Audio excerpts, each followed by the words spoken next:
1 Samuel, capítulo 1, versículo 9, e vamos ler até o versículo 18, 18, vamos ler só até o 18. Diz assim: certa vez, após terem comido e bebido em Siló, Ana se levantou, quando o sacerdote Eli estava sentado na sua cadeira, junto a um pilar do templo do Senhor. E Ana, com amargura de alma, orou ao Senhor e chorou muito. E ela fez um voto, dizendo: Senhor dos exércitos, se de fato olhares para a minha aflição, para a aflição da sua serva, e te lembrares de mim, e não te esqueceres da tua serva, e lhes derem um filho homem, eu o dedicarei ao Senhor por todos os dias da sua vida, e sobre a cabeça dele não passará navalha. Ana continuava a orar diante do Senhor, e o sacerdote Eli começou a observar o movimento dos lábios dela, porque Ana só falava em seu coração. Os seus lábios não se moviam, porém não se ouvia voz nenhuma. Por isso Eli pensou que ela estava embriagada e lhe disse: até quando você vai ficar embriagada? Trate de ficar longe do vinho. Porém Ana respondeu: não, meu senhor, eu sou uma mulher angustiada de espírito. Não bebi vinho nem bebida forte, apenas estava derramando a minha alma diante do Senhor. Não pense que a tua serva é ímpia.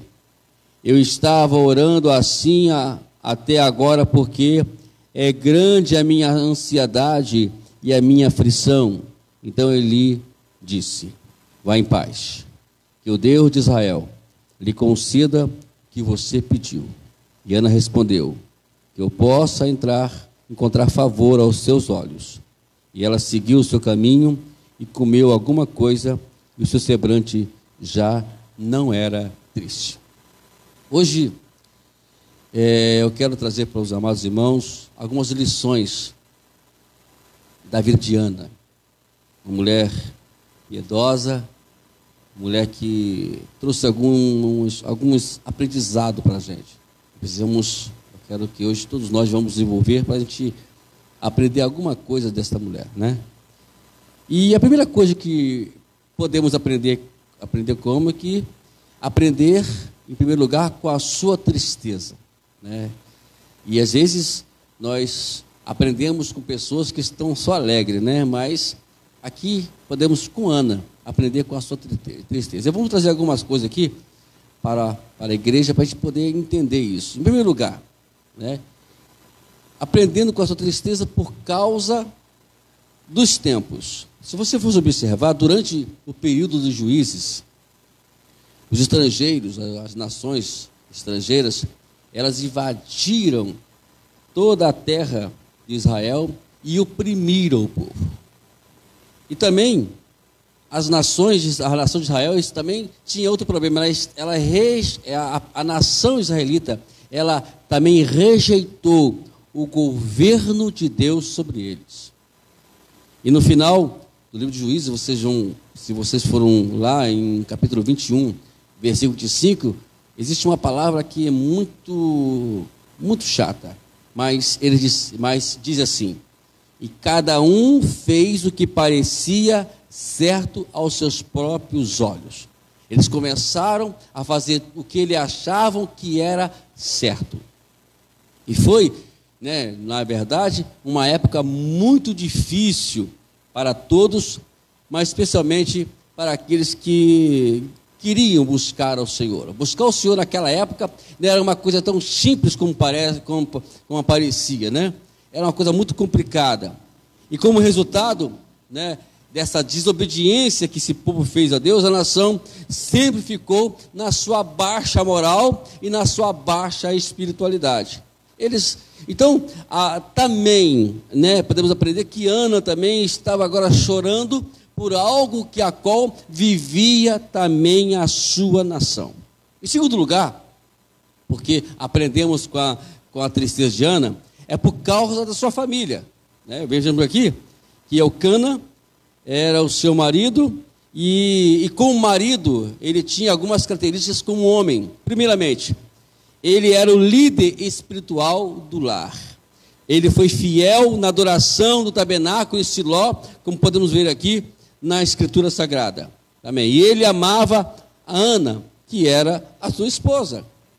Em tudo isso, Elcana se tornou-se um grande exemplo, né, como homem, como chefe, como líder, né? E às vezes algumas pessoas podem perguntar, ou algumas perguntas, ou você já ouviu alguém perguntar, como pode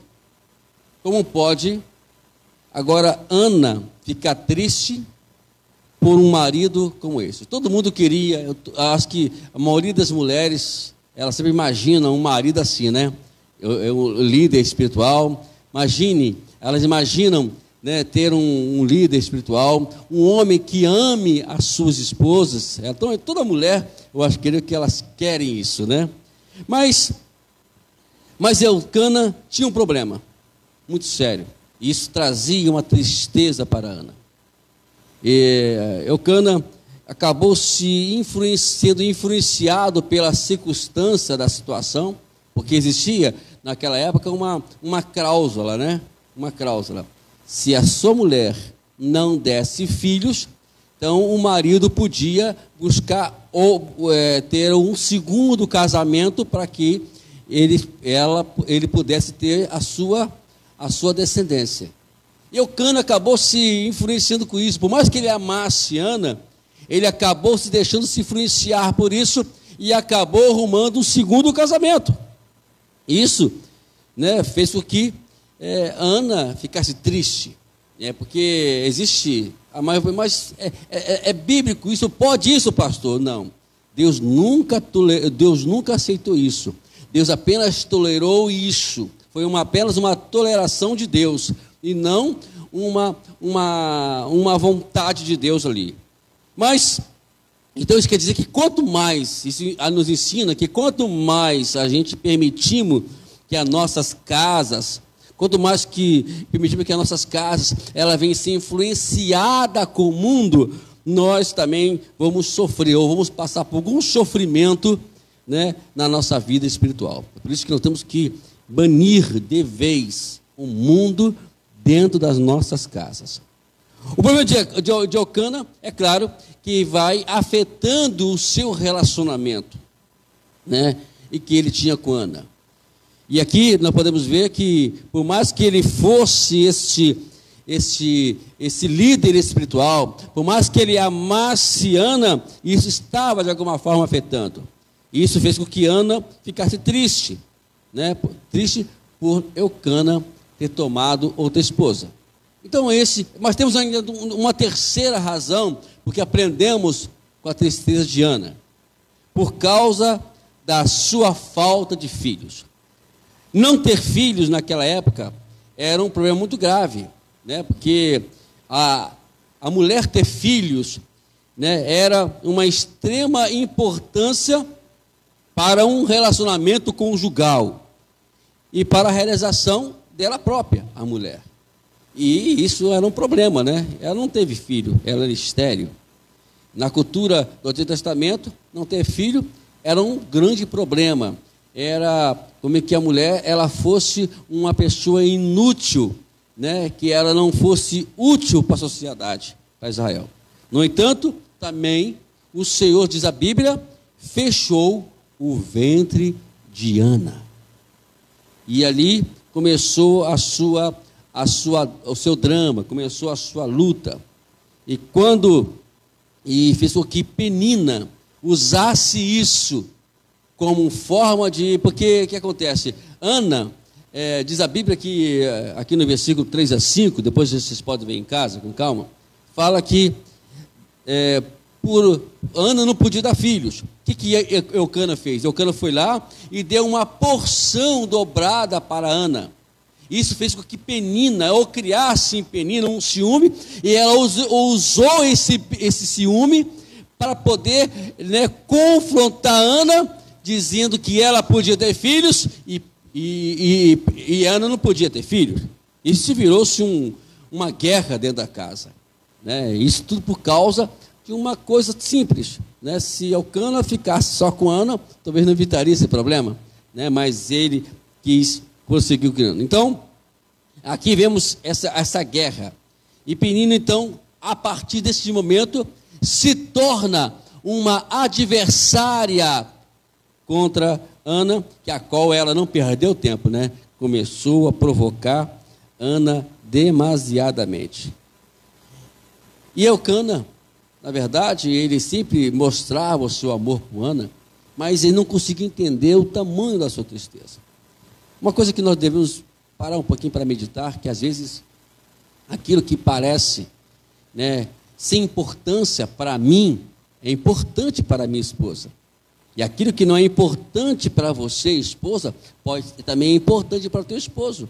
Então existe, sem a gente perceber, sem a gente procurar entender, a gente cria, sabe, dentro do nosso lar, às vezes, né, uma certa guerra, involuntária, vamos dizer assim, né?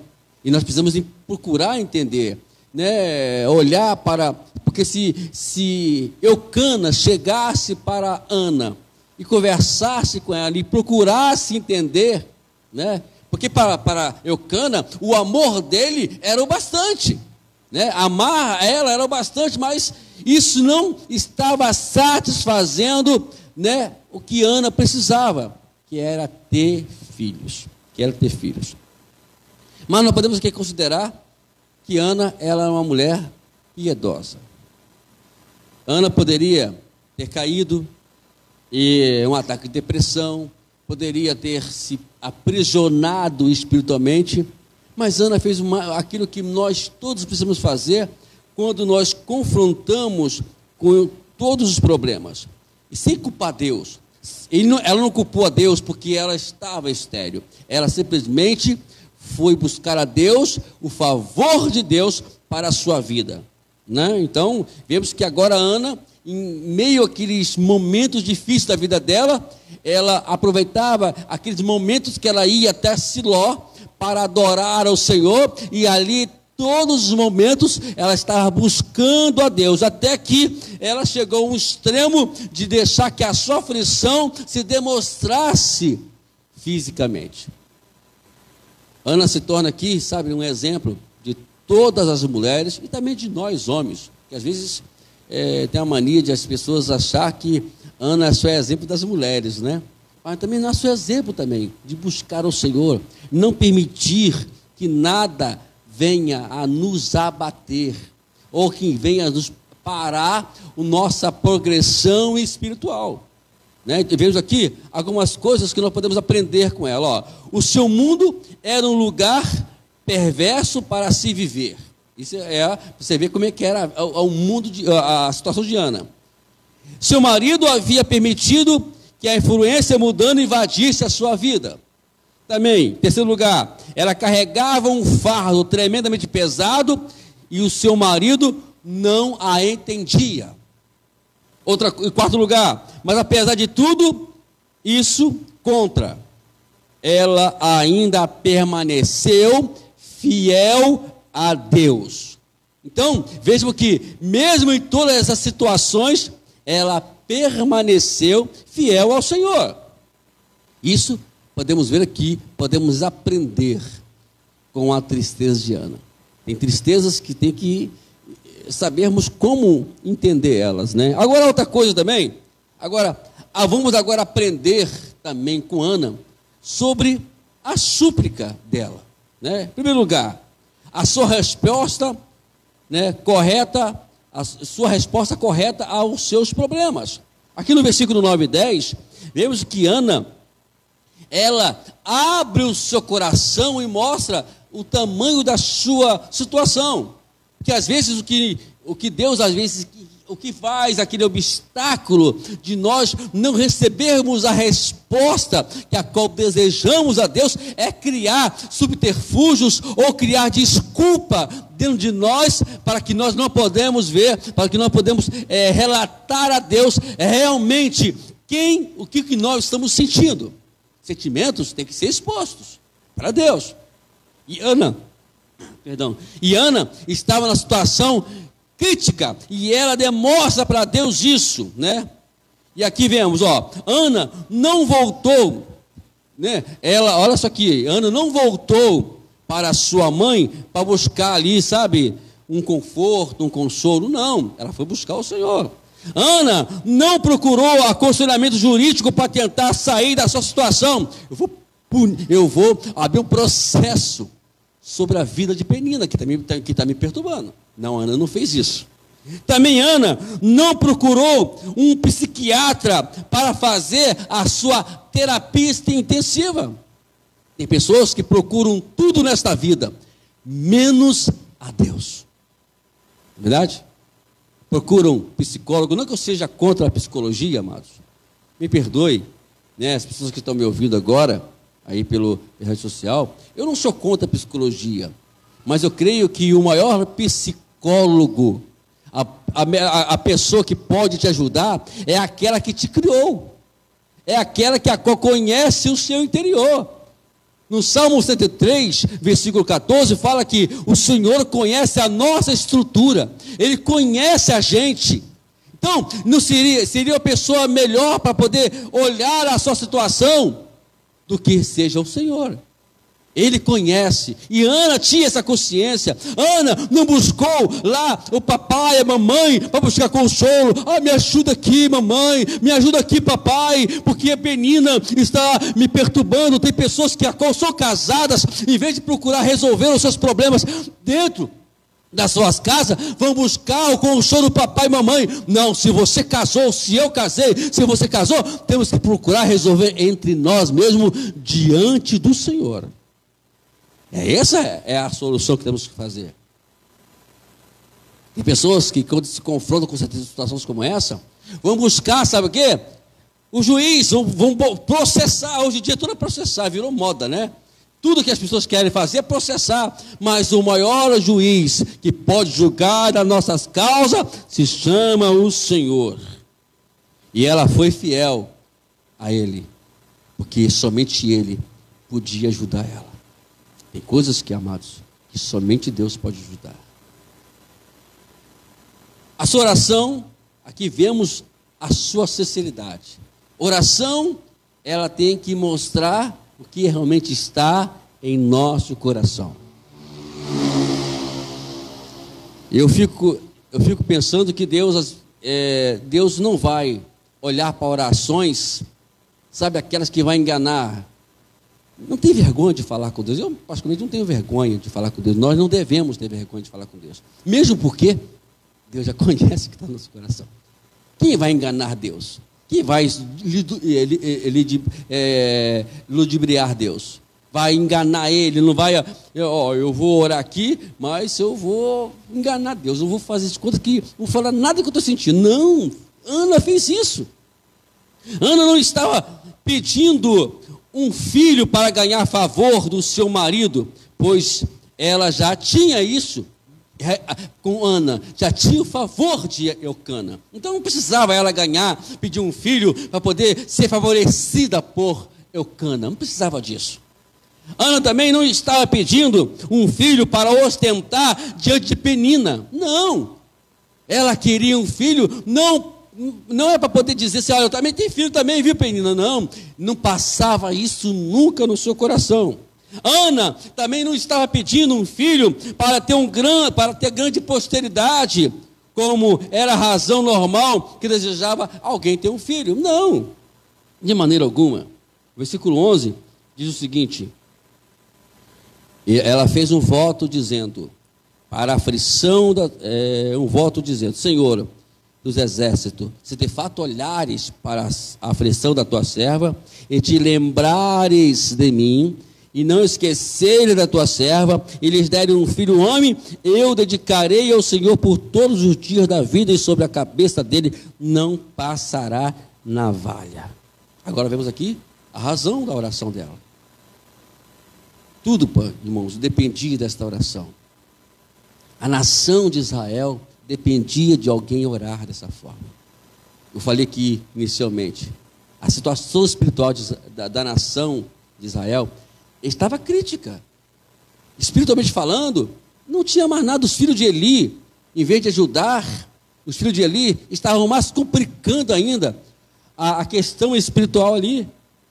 E a razão pela qual ela quer um filho é para que ela possa, por sua vez, devolver ao Senhor para serviço, para a sua obra. Às vezes, deixa eu falar uma coisa para os irmãos aqui agora. Tem coisas que Deus permite acontecer, e olha que nós vamos voltar ao que nós falamos inicialmente. Quem fechou a madre de Ana foi o Senhor. E às vezes Ele força a barra para cima da gente. Ele força a barra para poder extrair de nós uma verdade que eu descobrirmos, né? Às vezes a pessoa diz, pastor, eu não sei orar, eu não sei. Olha, é fácil. Quando nós nos depararmos com situações adversas da nossa vida, vamos fazer o seguinte: aprenda uma coisa, amados. Orem ao Espírito Santo. Peça a Ele para te orientar na oração, para descobrir qual é a verdade do que está acontecendo, o que eu tenho que fazer para que eu possa buscar o favor e a resposta de Deus para a minha vida. Foi o que Ana fez. Deus precisava de alguém que pudesse livrar Israel daquela situação crítica de espiritualmente falando. E Ana foi a razão disso tudo. Ela ofereceu seu filho ao Senhor como Narizeu. O que é Narizeu? É aquele que foi designado para servir ao Senhor de uma maneira específica por um determinado período de tempo. Só que no caso aqui, Ana não estava oferecendo Samuel por um período de tempo, mas para todos os dias. Para todos os dias. E ela quis dar a Deus o dom mais precioso que ela poderia imaginar. Ela não estava pensando apenas, numa simples fato de apresentar um filho. Ela queria ser mãe. E é o que mais importava para Ana naquele momento, era ser mãe. E aqui está um grande exemplo para todos os pais cristãos. Dedicar seus filhos ao Senhor. Isso significa que algumas tarefas, muito importantes diante dos pais que precisamos aprender. Eu queria apresentar aqui algumas delas. Primeiro 4. Primeiramente, devemos dar a Deus piedosos exemplos para os nossos filhos. Devemos orar por eles. Devemos ensinar a eles as coisas de Deus. E por quarto lugar, devemos também treiná-los de tal maneira que seus pensamentos se voltam para servir ao Senhor. E aí, o que aconteceu? A oração de Ana foi respondida. Aqui, Ana viu a resposta da sua oração. Às vezes tem coisas, amados, que devemos buscar ao Senhor. Como diz Tiago, capítulo 4, versículo 3, olha o que o Tiago fala lá. Pedem e não recebem, porque pedem mal para esbanjarem em seus prazeres.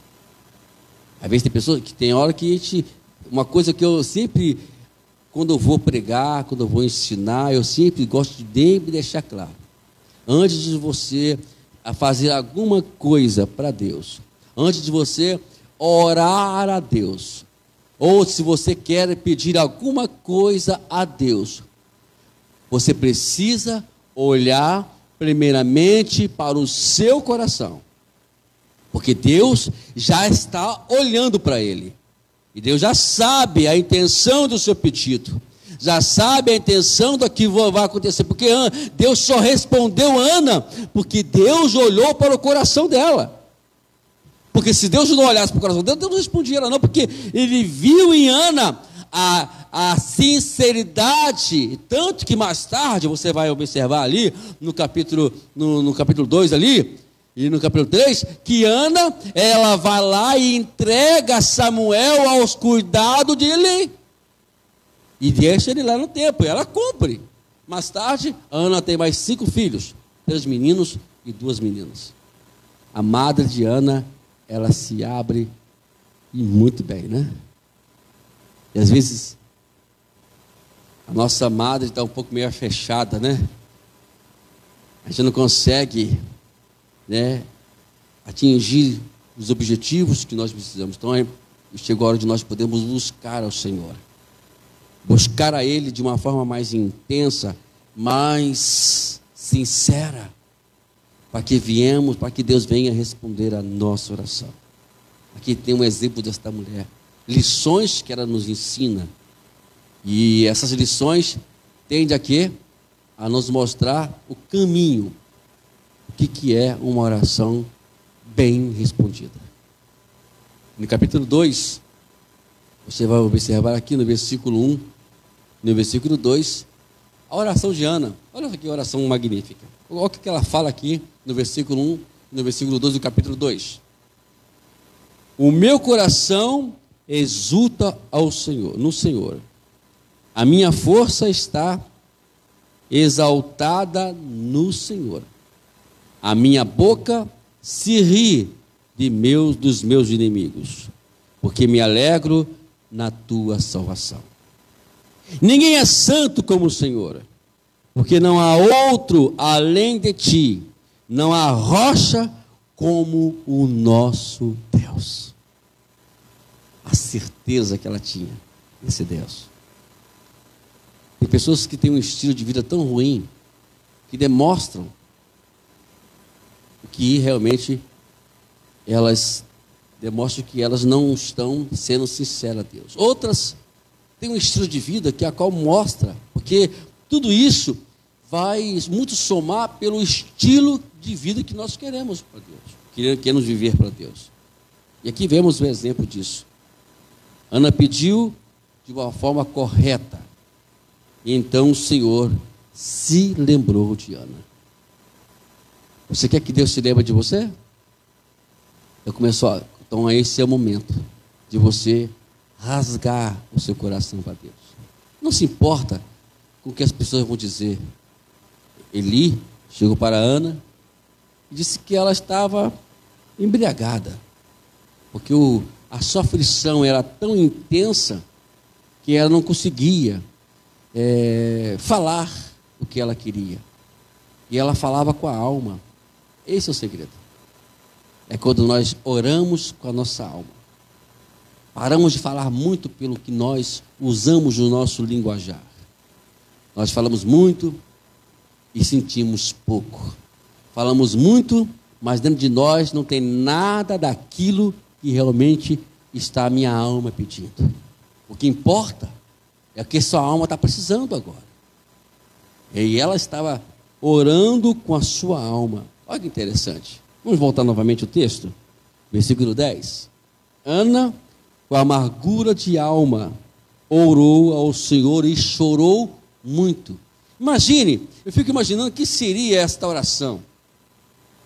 Às vezes eu não consigo, por mais que eu tente, eu fico imaginando, mas eu não consigo chegar a essa dimensão, como é que era essa oração. Mas eu imagino que ela sorria para lá para chorar, porque os seus lábios não mais conseguiam pronunciar, ou falar alguma coisa mais, ou pronunciar qualquer palavra, porque a sua alma estava amarga. E é isso que nós precisamos hoje, aprender a orar com a nossa alma. Eu queria, antes de terminar esta mensagem, fazer uma oração. Se você, que sabe hoje, tanto os irmãos que estão aqui na igreja, como os irmãos que estão nos escutando aí pela rede social, possa nesse momento agora buscar ao Senhor. Eu queria orar por vocês.